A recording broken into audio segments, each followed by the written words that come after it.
If someone in your life is doing this one thing, they don't just dislike you. They actively hate you and want to see you destroyed. And most people never recognize it until it's too late. They've already stolen years of your life, your confidence, your peace. Stay until the end, because what I'm about to reveal in the final moments will change how you see every relationship in your life forever. Hidden poison. You know that feeling when something feels off about a person, but you can't quite put your finger on it? When every interaction leaves you drained, confused, questioning yourself. That's not your imagination. That's your soul recognizing a predator. See, most people think hatred is loud. They think it's screaming, fighting, obvious aggression. But the most dangerous hatred is quiet. It's surgical. It's the person who smiles at you while slowly, methodically destroying your spirit from the inside out. I've been studying human behavior and ancient wisdom for over 2 decades, and there's one pattern that keeps showing up across cultures, across time periods, across every spiritual tradition. When someone truly hates you, they don't attack your body. They attack your sense of reality. They make you question everything you know about yourself. They plant seeds of doubt so deep that you start believing their version of who you are instead of trusting your own inner knowing. And the scariest part, they do it so subtly that you think it's love, silent warfare. This isn't about the obvious enemies in your life. Those people are actually doing you a favor. They're showing you exactly where they stand. No, this is about the people who claim to care about you while systematically undermining everything that makes you who you are. They study you, they learn your insecurities, your dreams, your fears, and then they use that information like a weapon. When you're excited about something, they find a way to deflate it. When you're vulnerable, they twist it against you. When you're strong, they remind you of your past failures. But here's what makes this so insidious. They do it under the guise of helping you. I'm just being realistic. I'm trying to protect you. I don't want you to get hurt. Sound familiar? This is psychological warfare, and most people don't even realize they're under attack until they've already lost themselves completely. The pattern. Every person who's ever tried to destroy someone they hate follows the same playbook. It doesn't matter if it's a romantic partner, a family member, a friend, or a colleague. The pattern is always the same. First, they isolate you, not physically. That would be too obvious. They isolate you emotionally. They become your primary source of validation, your main confidant, your go-to person for everything. They make themselves indispensable to your emotional world. Then, they start rewriting your history. Remember that time you succeeded at something. They'll remind you of the luck involved, the help you had, the ways it wasn't really your achievement. Remember that time you failed. They'll bring it up again and again, making it bigger than it was, using it as evidence of who you really are. Slowly, your own memories start to feel unreliable. Your own judgment starts to feel questionable. You begin to depend on their version of reality because they've made you doubt your own. Emotional manipulation. But the real damage happens in the space between their words. It's not what they say, it's what they don't say. It's the support they withhold when you need it most. It's the encouragement they save for everyone else. It's the way they celebrate other people's wins while treating yours like inevitable losses. They become masters at making you feel small while appearing to do nothing wrong. They perfect the art of the backhanded compliment, the subtle put-down, the questioning look that makes you second-guess yourself. That's a nice dress. It really hides your figure well. I'm proud of you for trying, even though it didn't work out. You're so brave to put yourself out there like that. Each statement sounds supportive on the surface, but underneath, there's poison. And over time, that poison accumulates in your system until you can barely remember who you were before they showed up. The reality. Here's what they know that you don't. Your power terrifies them. Your light, your potential, your natural ability to create and love and grow, it triggers something in them that they can't control. So they set out to dim that light, not because they don't see it, but because they see it so clearly, it makes them hate themselves. This isn't about you not being enough. This is about you being too much for someone who's chosen to stay small. And instead of rising to meet your energy, they've decided to pull you down to theirs. They don't want to destroy you because you're weak. They want to destroy you because you're strong, and your strength reminds them of everything they're not willing to become. Internal damage. The worst part about this kind of psychological attack is how it rewires your brain. When someone you trust consistently treats your reality as questionable, your mind starts to adapt. You begin to filter everything through their perspective instead of your own. You stop trusting your instincts. You stop believing in your perceptions. You start to think that maybe you really are too sensitive, too dramatic, too much. Maybe you really do need them to help you see things clearly. This is called gaslighting, but it's more than just lying about facts.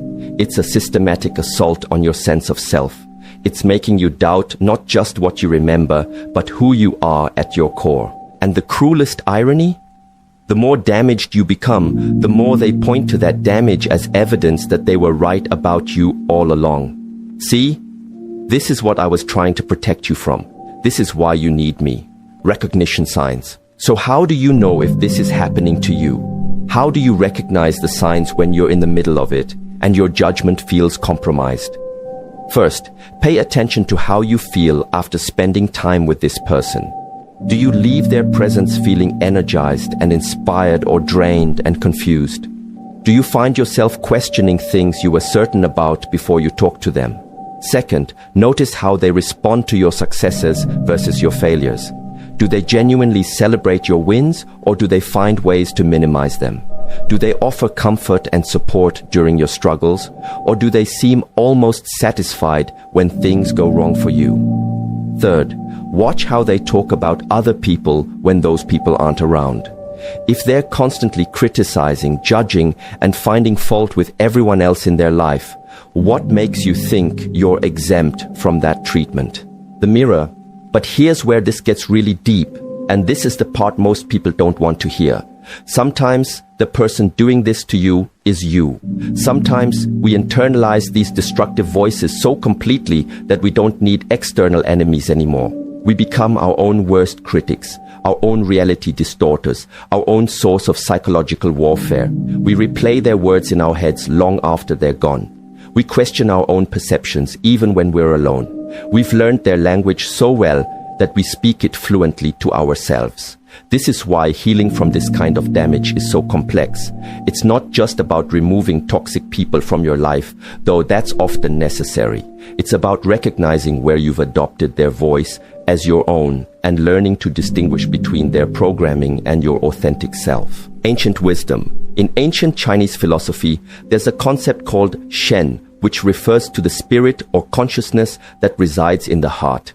When someone attacks your Shen, they're not just hurting your feelings, they're damaging your connection to your own divine nature. The Buddhist tradition talks about right speech as one of the pillars of enlightened living. Wrong speech isn't just lying or gossiping, it's any communication that diminishes another person's connection to their true self. In the Taoist tradition, they understand that when you try to make someone smaller, you're actually revealing the smallness in yourself. True power never needs to diminish others to feel strong. Every wisdom tradition across the world recognizes this pattern because it's as old as human consciousness itself. There have always been people who choose to build themselves up by tearing others down, and there have always been teachings about how to recognize and protect yourself from this kind of spiritual violence. The truth they don't want you to know is this: their opinion of you is not your reality. Their version of your story is not your story. Their limitations are not your limitations. You are not too much. You are not too sensitive.